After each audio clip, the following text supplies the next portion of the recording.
আলী বললেন, হুজুর তাহলে আমার নাম কয় নম্বর? রাসূল বললেন, হিসাব জানিস না, তোর নাম হলো 4 নম্বরে। আলী বলতেছে, হুজুর আজ থেকে আমি যদি কোনো নামাজ না পড়ি, তারপরেও কি আল্লাহ আমাকে জান্নাত দিবে? রাসূল চমকে উঠছে। সেটা আলী তো মারাত্মক একটা কথা কথা। কি কথা? আজ থেকে আমি কোনো নামাজই পড়বো না, আল্লাহ আমাকে জান্নাতের সার্টিফিকেট দিয়েছে 4 নম্বরে। যদি আজ থেকে আমি কোনো নামাজ না পড়ি, এরপরেও কি আল্লাহ জান্নাত দিবে? আল্লাহ রাসূল বলে, আলী শুধু নামাজ না, তুমি যদি আল্লাহর কোনো হুকুম না মানো, এরপরেও আল্লাহ তোমাকে জান্নাত দিবে। কেরে কি হলো? মাইকের শব্দ ঠিক মতো শুনবার পাচ্ছে না নাকি? পিছনে যারা আমার কথা কি শুনবার পাচ্ছেন? কথাই কয় না।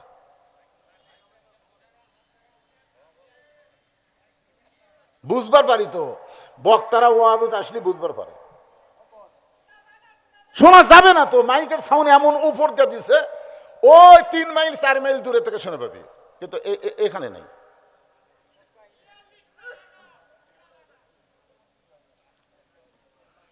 এই মাইকালা ভাই, এই দেখো তো জনগণ শোনার একটা ব্যবস্থা করো।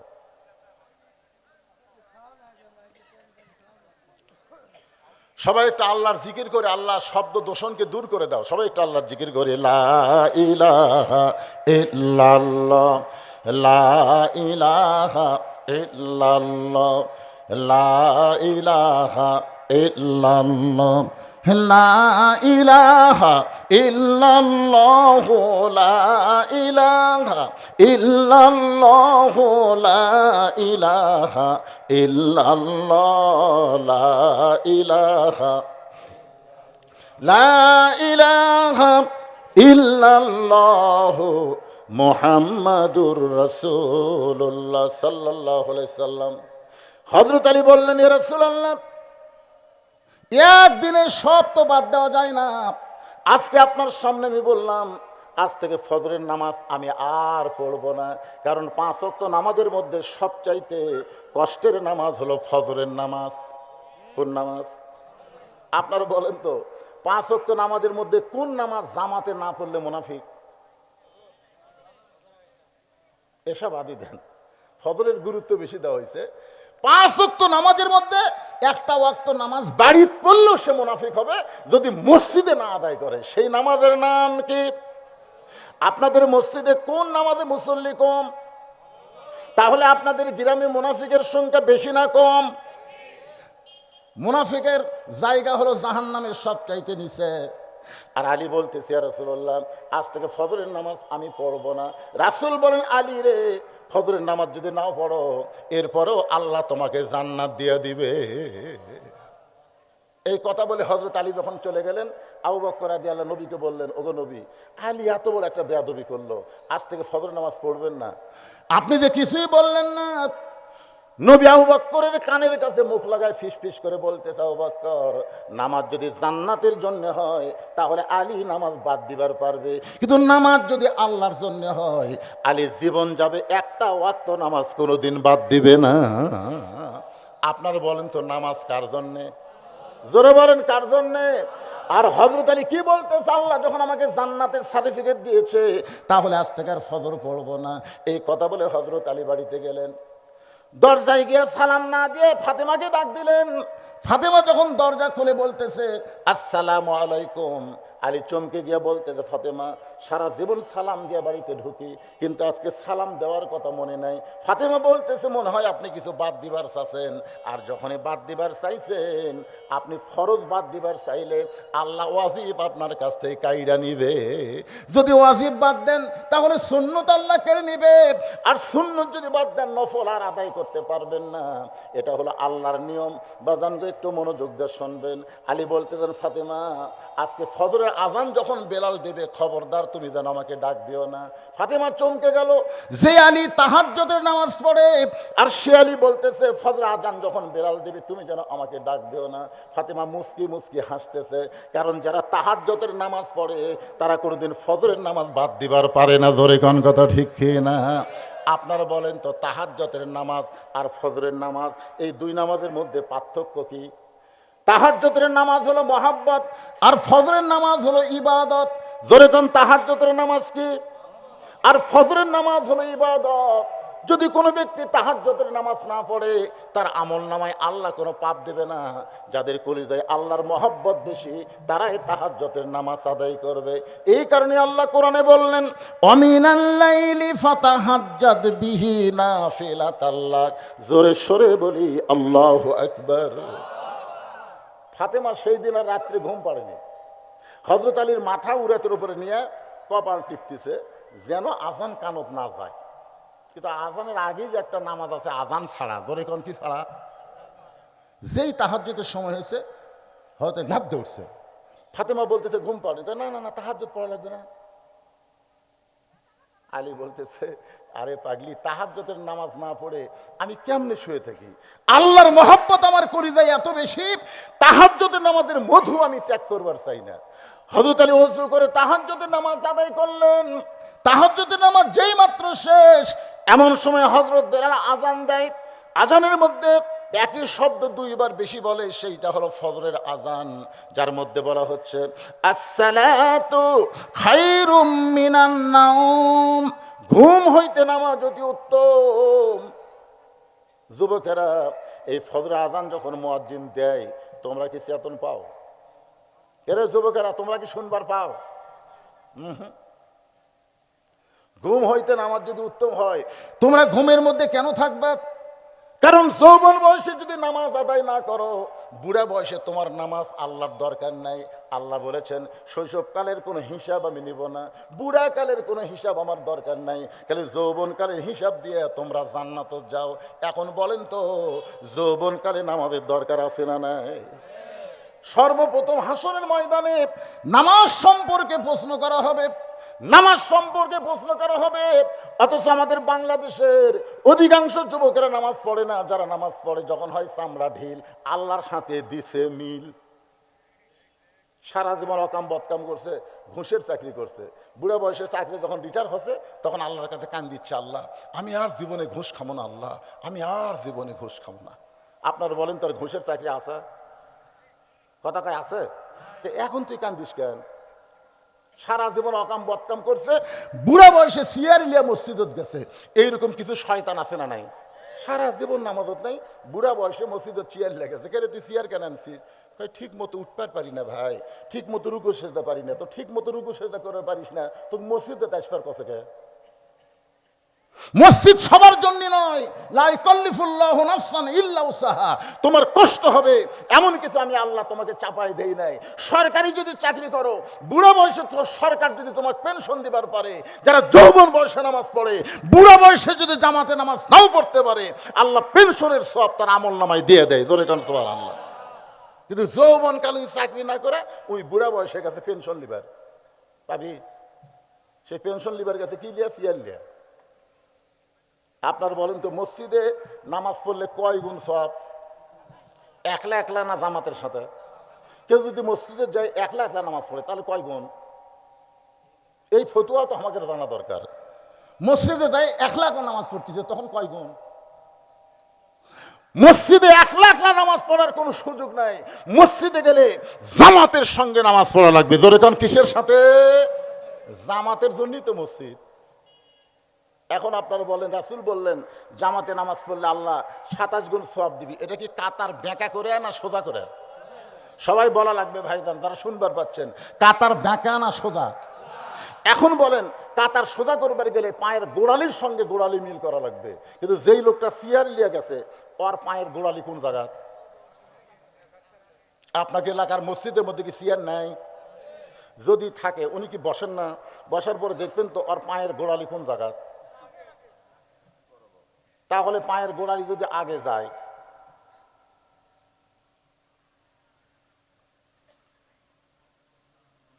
কি লেখছে? মাজুর। মাজুর আয়াতই বললাম তো, লা ইকাল্লিফুল্লাহু নাফসান ইল্লা উসাহা। এই আয়াতের অর্থ আপনার বুঝা পাননি। তোমার কষ্ট হবে এমন কিছু আল্লাহ তোমাকে চাপাইয়া দেয়নি। আর মাজুর ব্যক্তির জন্য জামাত ওয়াজিব না। অসুস্থ ব্যক্তির জন্য জামাত কি? যেটি পারে সেটি পড়বি। খাড়া হয়ে পড়ুক, বসে থেকে পড়ুক, শুয়ে থেকে পড়ুক, ইশারার দ্বারা পড়ুক, পড়তে হবে, কিন্তু জামাতে পড়া লাগবে না। আমার কথা কি বুঝতে পারলেন? তাহলে যেই লোকটা সিয়ারলে পড়তিস আর পাও ফুটি, তাহলে আপনাকে দায়িত্ব কি? ওরই কারণে যে 27 গুণ সওয়াব কম হচ্ছে, তাহলে কি কাতারের মধ্যে নিবেন না কি করবেন? তখন আপনাকে 4 জন ব্যক্তি এসে ওর 4 চেয়ার ধরবেন, অক সহ কান্দত করে লিয়া বারান্দার থবেন, যে তোর জন্য ভিতরে দরকার নাই, তুই বারান্দার থাক। আরে সভাপতি আর সেক্রেটারির কথা হচ্ছে না, এখানে 27 গুণ সওয়াবের কথা হচ্ছে। দরেকার কথা ঠিক না? আপনি কি ইয়ার কি মারবে মসজিদে যাচ্ছেন? 27 গুণ সওয়াবের জন্য যাচ্ছেন। আপনার পায়ের গোড়ালির সঙ্গে গোড়ালি মিল করার দরকার আছে না নাই? এখন যদি এসপি সাহেব কাতারত থাকে আর চৌকিদার ভয়ে যদি আধার পিছনে আসে, জামাত হবে? আওয়ামী লীগ যদি সামনে যায়, বিএনপি যদি পিছনে আসে, তাহলে জামাত হবে? তুমি জামাত আওয়ামী লীগ করো, বিএনপি করো, তুমি যেই দলই করো, মসজিদের মধ্যে গিয়ে কোনো দলাদলি চলবে না। পায়ের গোড়ালির সঙ্গে গোড়ালি মিল করে, কাঁধের সঙ্গে কাঁধে মিল করে জামাতের সঙ্গে নামাজ পড়া লাগবে। জোরে কোন কথা ঠিক কি না? একটু মনোযোগ দিয়ে শুনবেন। যুবকদের জন্য বলতেছি, যুবক, যেই মাত্র ফজরে আজান হযরত আলীর কানের মধ্যে ঢুকে গেছে, সঙ্গে সঙ্গে হযরত আলী তাহাজ্জুদের নামাজ শেষ হয়ে গেল। এখন মাথায় পাগড়ি পরে মসজিদ দিকে রওনা দিয়েছে। ফাতেমার সামনে দাঁড়ায় বলতেছে, আপনি না বলেছেন ফজরের নামাজ পড়বেন না? আপনি নাকি আমার বাবার কাছে ঘোষণা করেছেন ফজরের নামাজ পড়বেন না, তাহলে এখন পাগড়ি মাথার দিয়ে কোথায় যান?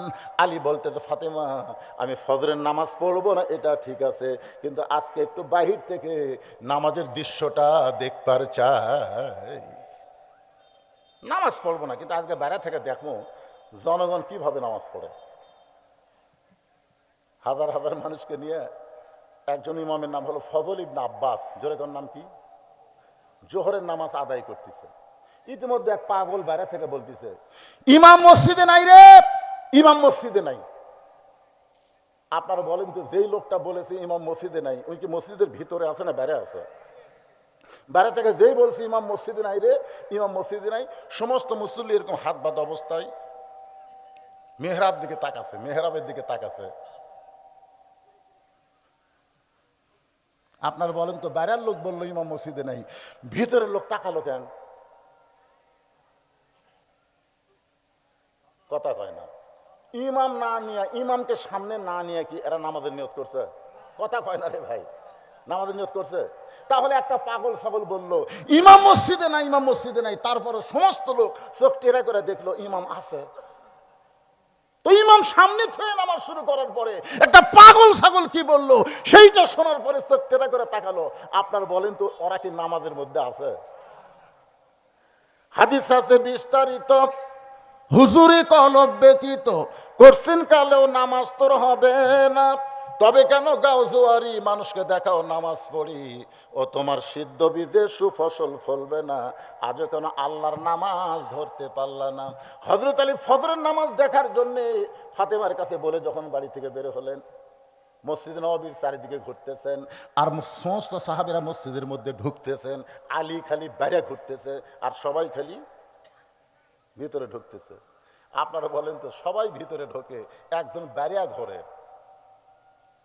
কিছুক্ষণ পরে হযরত আলী দেখতে পায় মসজিদের বারান্দায় একজন সাহাবী নামাজের মধ্যে ঢুকে গেছে। ওই সাহাবীর নাম হলো আবু যর গিফারি। সাহাবীর নাম কি? আবু যর গিফারি। সুন্নত নামাজ পড়তেছে। আল্লাহ রাসূল বলেছেন, ফজরের ফরজের আগে 2 রাকাত সুন্নত আসমান এবং জমিন বিক্রি করলো তার সমান হবে না। জোরে কোন সুবহানাল্লাহ। হযরত আলীর ঈমান বলতেছে, আলী রে, তুই তো নবীর কাছে কইছি ফজরের নামাজ পড়বো না, তাই বলে কি সুন্নত পড়া যাবে না? নবীর কাছে বলছিস আজ থেকে ফজরের নামাজ পড়বো না, তুই ফজর না পড়লি না পড়, কিন্তু আবু যর গিফারির সাথে সুন্নত গিয়া পড়। ইমানের বলে বলিয়ান হয়ে হযরত আলী আবু যর গিফারির ডান পাশে ফজরের 2 রাকাত সুন্নত নামাজ আদায় করছে। আবু যর গিফারি সালাম ফিরাইছে, আলীরও সালাম। আবু যর গিফারি ঘুতা দিয়ে বলতে, ভাই তুমি এসার সময় কি করলে? তুমি আল্লাহ নবীর সামনে বললা আজ থেকে ফজরের নামাজ পড়বো না, তাহলে এটা কি পড়লা? আলী বলতেছেন ফজরের ফরজ পড়বো না, তাই বলি কি সুন্নত পড়া যাবে না? আবু যর গিফারি মুখের উপর আঙ্গুল দিলেন। যেই হযরত আলী বলতেছে ফজরের ফরজ পড়বো না, তাই বলি কি সুন্নত পড়া যাবে না, আবু যর গিফারি মুখে আঙ্গুল এই কারণেই দিলেন, হঠাৎ মুখ ফসকে যদি আর একটা কথা বের হয়। রাসূল বলেছেন, সাহাবীরা তোমরা জানো, আমি নবীর পরে কেউ যদি তোমাদের ওস্তাদ থাকে, সে ওস্তাদের নাম হলো হযরত আলী। রে সাহাবীরা, আমি নবীর কাছে কোনো কারণে যদি তোমাদের আসতে সমস্যা হয়, তোমাদের যদি আসতে ভয় লাগে, তাহলে আমার আলীর কাছে জেনে নিও, আমার কথা আলীর কথা সমান হয়ে যাবে। সুবহানাল্লাহ কন্যা খান। এই জন্যে প্রত্যেকটা সাহাবী আল্লাহ নবীকে যদি প্রিন্সিপাল মনে করত, ইসলামের প্রিন্সিপাল যদি মনে করত, ভাইস প্রিন্সিপাল হলেন হযরত আলী। প্রত্যেকটা সাহাবী হযরত আলীকে ওস্তাদের মতন সম্মান করত। জোরে কোন সুবহানাল্লাহ। আবু যর গিফারি মুখে কি দিছে? আঙ্গুল দিছে। যদি মুখ ফসকা কিছু বের হয়, ওস্তাদের অসম্মান হবে। আপনার বলেন তো, ইসলামে ওস্তাদের সম্মান কম না বেশি? আরে ভাই, এত ফতোয়া দিলে হবে তাই? নামাজের মধ্যে মোবাইল বন্ধ করা যাবে কিনা? নামাজের মধ্যে আপনার মোবাইলে রিংটোন যদি চালু থাকে, আমার কথা কি বুঝলেন?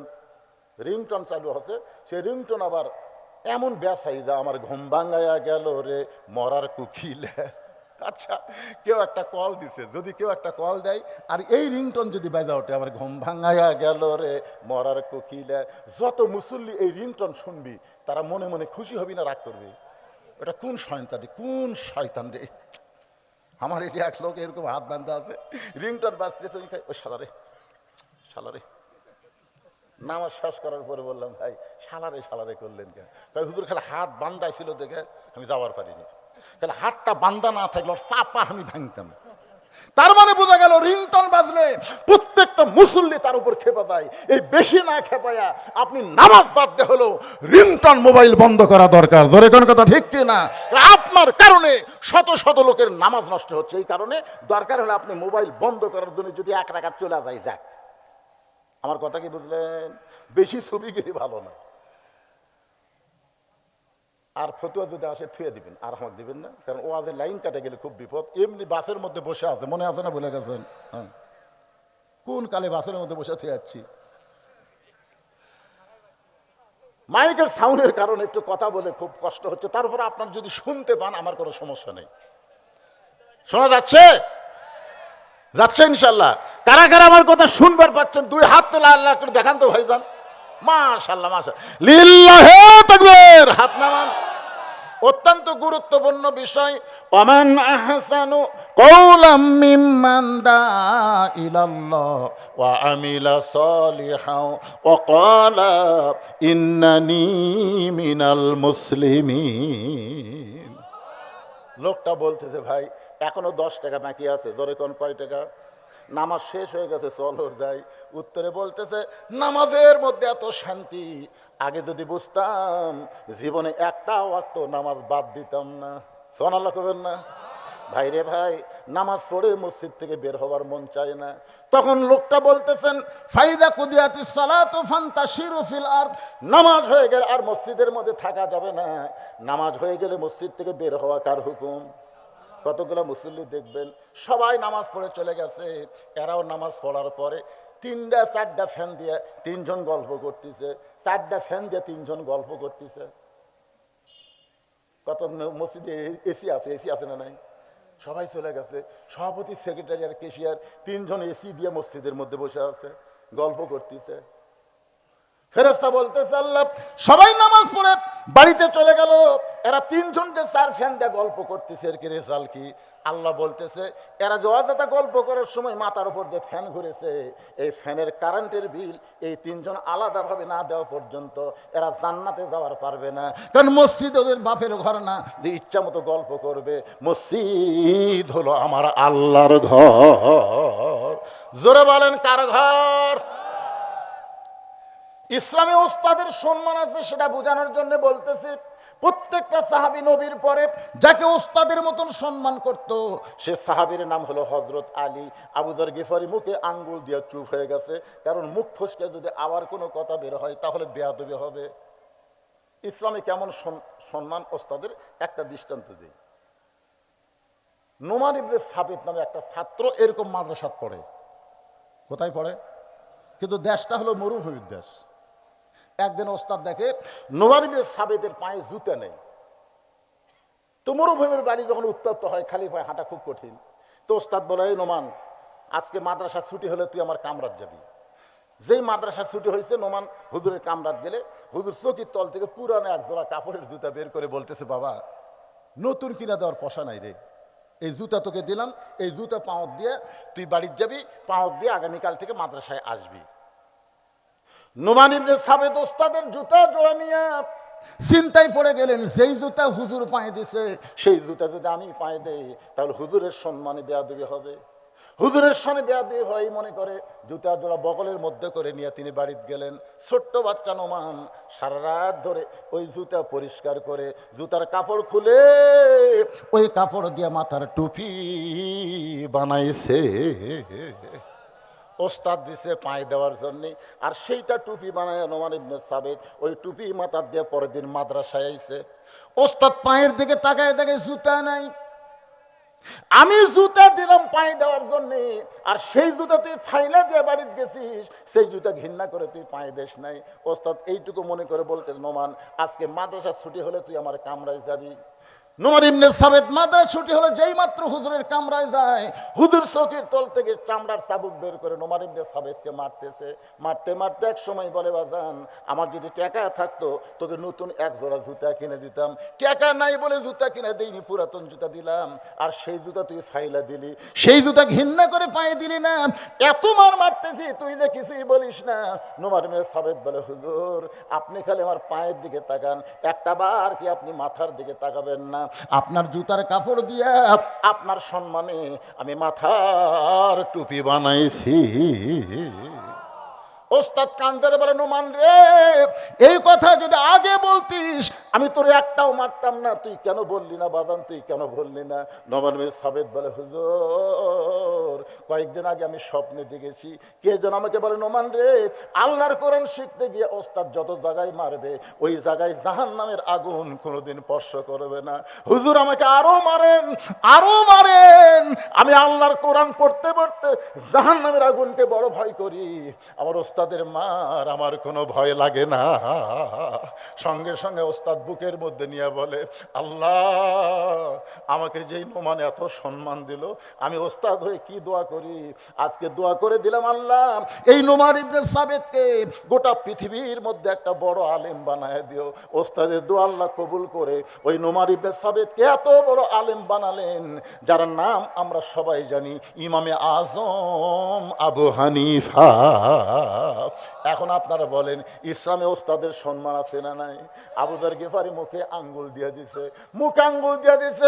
কিছুক্ষণ পরে হযরত বেলাল যখন আকামত শুরু করেছে, এমন সময় আবু যর গিফারি দৌড়ে মসজিদের ভিতরে ঢুকেছে। আকামত যখন শুরু করেছে তখন আর বসে থাকার সুযোগ নাই। যখন হযরত বেলাল বলতেছে কদ কামাতিস সালাহ, কদ কামাতিস সালাহ, কদ কামাতিস সালাহ যখন বলবে, তখন কোরআনের আয়াত প্রত্যেকটা মুসল্লির কাছে